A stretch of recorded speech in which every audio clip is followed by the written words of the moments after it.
video and Hello everyone, welcome back to my channel. स्क्रिनमा preview video हेरिसक्नु भएको छ र अहिले टिकटकमा यो सँगै यस्तो टाइपको भिडियो एकदमै ट्रेन्डिङमा रहेको छ। सो यदि हजुरहरू पनि यस्तो टाइपको भिडियो बनाउन चाहनुहुन्छ भने भिडियोलाई स्किप नगरिकन अन्तिमसम्म हेरिदिनु होला। सो यस्तो टाइपको भिडियो बनाउनको लागि हामीलाई क्यापकटको आवश्यकता पर्दछ। सो फर्स्टमा क्यापकट एपलाई ओपन गर्ने, न्यू प्रोजेक्टमा क्लिक गर्ने र आफ्नो ग्यालरीमा भएको एउटा भिडियो र त्यसपछि 7वटा फोटोलाई चुज गर्ने।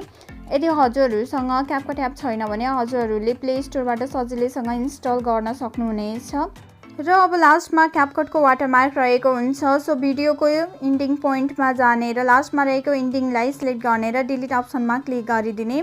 सो अब हामीले आफ्नो भिडियोको फर्मेटलाई चेन्ज गर्नुपर्ने हुन्छ। सो तलपट्टि रहेको अप्सनमा राइट साइडमा स्क्रल गर्ने र त्यहाँनिर फर्मेट अप्सन रहेको छ। सो त्यसमा क्लिक गर्ने र 9:16 को रेसियोलाई चुज गर्ने र अब हामीले आफ्नो भिडियोको साउन्डलाई म्युट गर्नुपर्ने हुन्छ। सो भिडियोलाई सिलेक्ट गर्ने र अगाडिपट्टि रहेको म्युट अडियो क्लिपमा क्लिक गर्ने। सो मैले आफ्नो भिडियोको साउन्डलाई म्युट गरि पनि सकेँ, हजुरहरूले पनि यसरी नै म्युट गर्नु होला।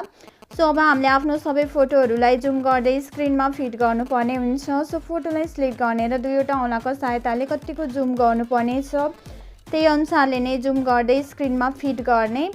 सो मैले आफ्नो सबै फोटोहरूलाई जुम गर्दै स्क्रिनमा फिट गरि पनि सकेँ, हजुरहरूले पनि यसरी नै फोटोलाई सिलेक्ट गर्दै दुईवटा औँलाको सहायताले जुम गर्दै स्क्रिनमा फिट गर्नु होला। र अब हामीले आफ्नो फोटो र भिडियोको ड्युरेसनलाई मिलाउनु पर्ने हुन्छ। सो फर्स्टमा भिडियोलाई सिलेक्ट गर्ने र भिडियोको ड्युरेसन हामीले 6 सेकेन्डको राख्नुपर्ने हुन्छ।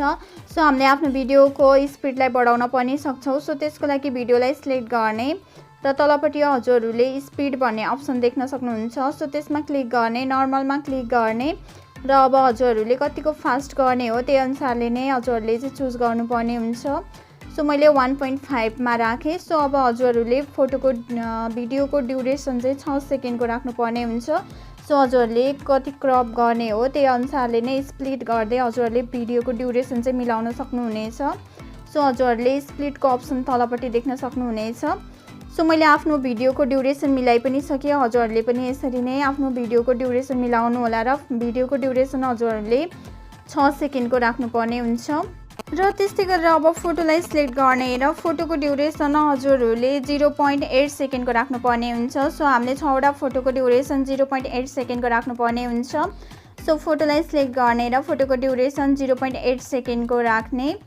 सो मैले आफ्नो 6वटै फोटोको ड्युरेसन 0.8 सेकेन्डको राखि पनि सकेँ, हजुरहरूले पनि यसरी नै फोटोलाई सिलेक्ट गर्दै फोटोको ड्युरेसन 0.8 सेकेन्डको राख्नु होला। र लास्ट फोटोको ड्युरेसन हामीले 0.3 सेकेन्डको राख्नुपर्ने हुन्छ। सो लास्ट फोटोलाई सिलेक्ट गर्ने र त्यसको ड्युरेसन 0.3 सेकेन्डको राख्ने। सो यसरी सानो सेकेन्डको राख्दाखेरिमा हामीलाई चाहिँ अलिक गाह्रो पर्छ। सो त्यसको लागि हामीले बाहिरपट्टि यसरी दुईवटा औँलाले चाहिँ थोरै जुम गर्न सक्छौँ। सो मैले आफ्नो फोटो र भिडियोको ड्युरेसन मिलाइ पनि सकेँ र अब हामीले आफ्नो सबै फोटोहरूमा एनिमेसन लगाउनु पर्ने हुन्छ। सो फर्स्टको भिडियोलाई छोडेर फर्स्टमा रहेको फोटोलाई सिलेक्ट गर्ने, एनिमेसनमा क्लिक गर्ने, कम्बो अप्सनमा क्लिक गर्ने र हामीले 7वटै फोटोमा पेन्डुलम 1 एनिमेसनलाई युज गर्नुपर्ने हुन्छ। सो फोटोलाई सिलेक्ट गर्ने र पेन्डुलम 1 एनिमेसनमा क्लिक गर्ने। सो हजुरहरूले पेन्डुलम 1 एनिमेसन राइट साइडमा स्क्रल गर्नुभयो भने त्यहाँनिर देख्न सक्नुहुनेछ। सो मैले आफ्नो 7वटै फोटोमा पेन्डुलम 1 एनिमेसनलाई युज गरि पनि सकेँ, हजुरहरूले पनि यसरी नै फोटोलाई सिलेक्ट गर्दै पेन्डुलम 1 एनिमेसनमा क्लिक गर्दै सबै फोटोमा पेन्डुलम 1 एनिमेसनलाई युज गर्नु होला। र अब हामीले आफ्नो भिडियोमा इफेक्टलाई युज गर्नुपर्ने हुन्छ। सो भिडियोको स्टार्टिङ पोइन्टमा आउने र तलपट्टि रहेको इफेक्टमा क्लिक गर्ने, भिडियो इफेक्टमा क्लिक गर्ने।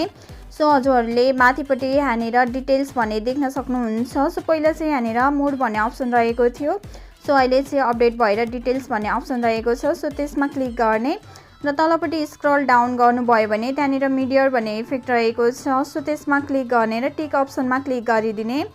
सो अब यसको ड्युरेसन हजुरहरूले फर्स्ट भिडियोको ड्युरेसन जति छ त्यतिमै मिलाएर राख्नुपर्ने हुन्छ र कपी गर्दै फोटोको ड्युरेसनसँग मिलाउँदै फुल भिडियोमा नै यो इफेक्टलाई युज गर्नुपर्ने हुन्छ।